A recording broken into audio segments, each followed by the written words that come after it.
Strong and severe thunderstorms on the move throughout central Kentucky. I'm Chief Meteorologist Chris Bailey tracking the large hail and damaging wind threat coming up. Kentucky is looking to take home number 9. I'm Amber Philpott in Indy. Why this ticket is the hottest one in town and why Kentucky is driving up the price. Friends of a missing Montgomery County woman are now offering a reward for her safe return. Tracking, alerting, protecting. WKYT News starts now with First Alert Weather. Good evening. You may have heard the thunder. A strong line of storms is rolling through the bluegrass right now, bringing high winds and heavy rain. A severe thunderstorm watch is out until 10 tonight. We've declared a WKYT First Alert Severe Weather Day to keep you informed. WKYT Chief Meteorologist Chris Bailey is tracking the storms on First Alert Defender. And Chris, some of them are severe. Yeah, absolutely. Getting some gusty winds and some nickel to dime size hail. We've had a few reports, at least a few hours ago, of some up to golf ball size hail reports out of the Louisville area. So far, not getting reports like that into sections of central Kentucky. And by April standards, this isn't the greatest severe weather outbreak you're going to see, but it is our first of the year. It's a line of potent thunderstorms right on top of the area now. The only warning locally continues in effect for parts of Anderson, Mercer, Nelson, and Washington counties. That'll go until 5:40 tonight. That does include Harrodsburg for that storm that is now crossing over the Bluegrass Parkway. That thunderstorm then extends to the north through parts of Versailles and Woodford County, now into the southeastern part of Franklin County, Georgetown. It is awfully noisy now. Speaking of noisy, thunderstorm complex right on top of the downtown Lexington area, zipping its way through here. Look at the recent lightning strikes over the past 15 minutes or so.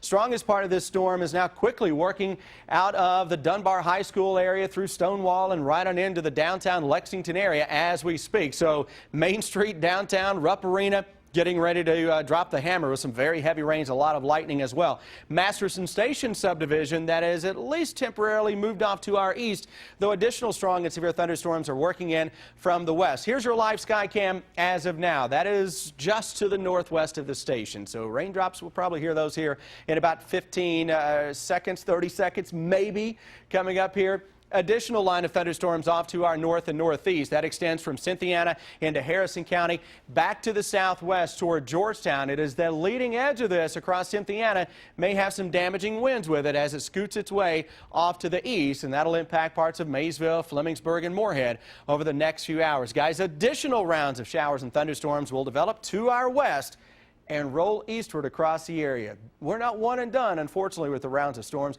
We've got those coming up tonight and into the day tomorrow as well.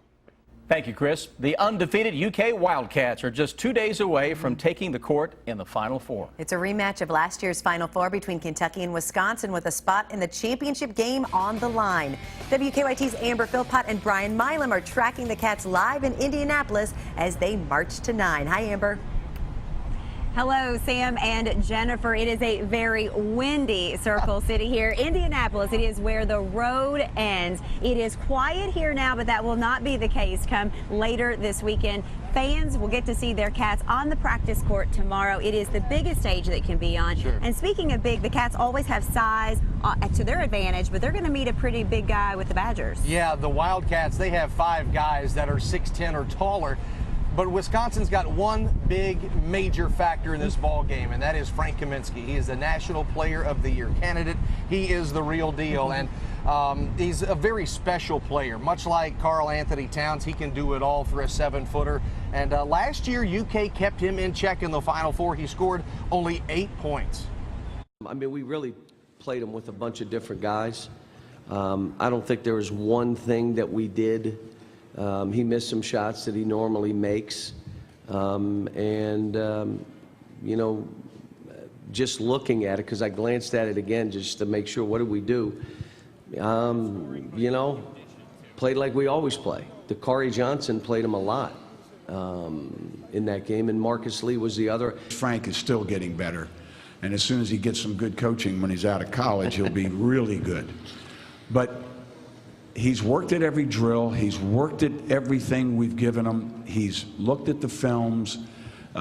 He's very astute when it comes to picking up nuances of moves and using his body, positioning.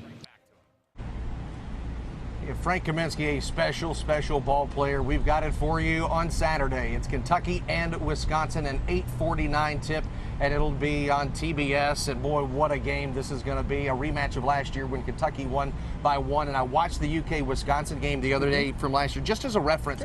And Frank Kaminsky did not take a shot for like the first 10 minutes. And every time he did, 4 guys just swarmed him, and we're going to see a lot of that when the Cats and the Badgers meet up on Saturday. Cannot wait to see it. Well, for many folks in the Big Blue Nation, this weekend has been marked on their calendars since the beginning of the season. Many of the folks that I've talked to are coming here to Indy. They actually book their rooms, some of them a year in advance, and they've spent all this time looking for tickets. And all that business is good business for the people with the tickets.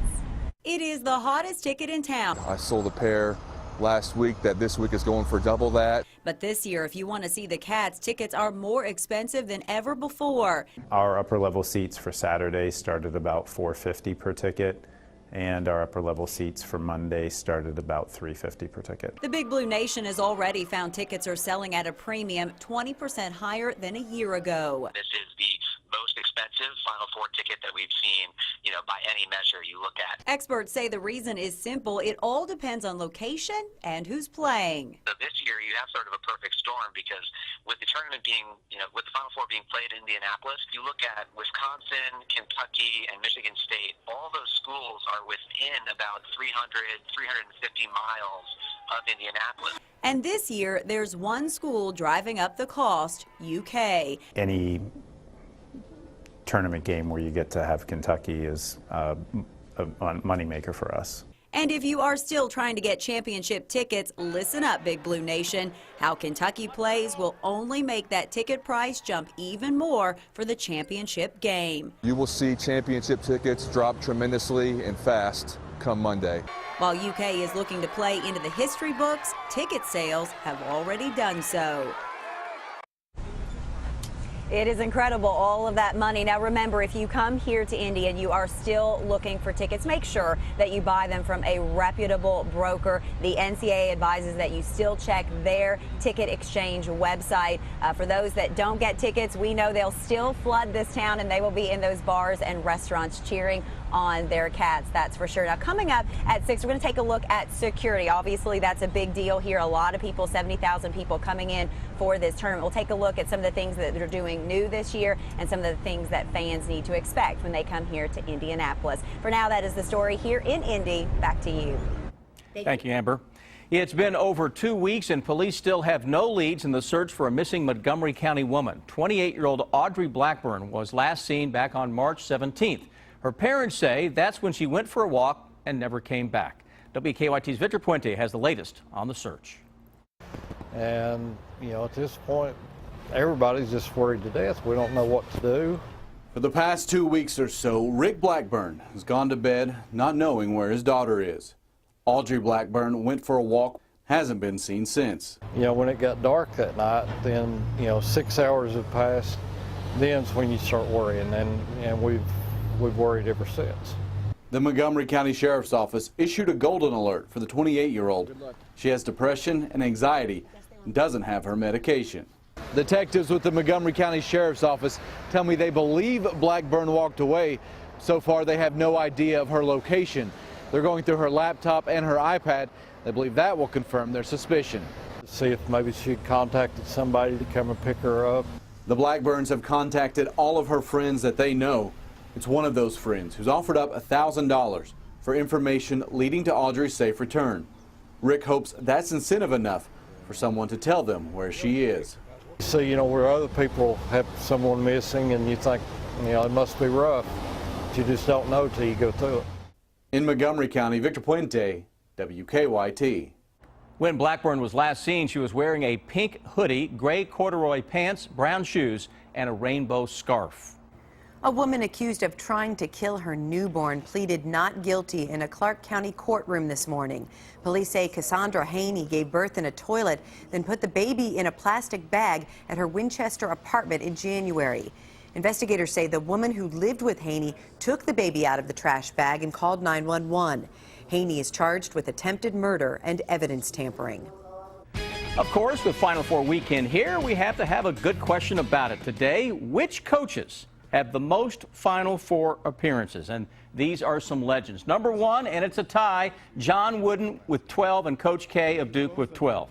Dean Smith of North Carolina follows with 11. Tom Izzo of Michigan State at 7, along with Rick Pitino and Roy Williams. Then Denny Crum, Adolph Rupp, and Coach Cal have been to 6 Final Fours. So this is interesting. In this year's national championship weekend, 3 of the 4 coaches this weekend rank in the top 10 in Final Four appearances. If you have a good question, go to WKYT.com.